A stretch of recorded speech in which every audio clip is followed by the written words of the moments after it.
আজকে বাংলাদেশ জামাত ইসলাম যেভাবে বিদ্যুৎ গতিতে এগিয়ে যাচ্ছে, একটি দলের সুলকানি শুরু হয়ে গেছে।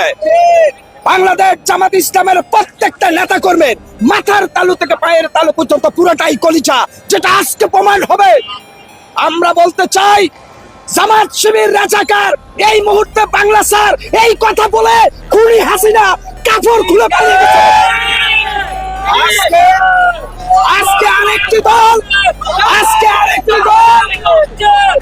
আজকে আরেকটি দল বলতেছে জামাত শিবির রাজাকার এই মুহূর্তে বাংলা স্যার।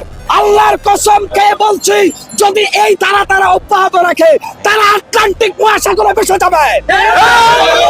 বাংলার এই দিগন্ত সূর্য যতদিন থাকবে, বাংলাদেশ জামাত ইসলাম সিংহের মতো গর্জন দিয়ে ততদিন থাকবে। বাংলাদেশ জামাত ইসলাম খিচুড়ির বাটি হাতে জনসভায় আসে না। বাংলাদেশ জামাত ইসলামের কর্মীরা 200 টাকার জন্য পল্টনে আসে না।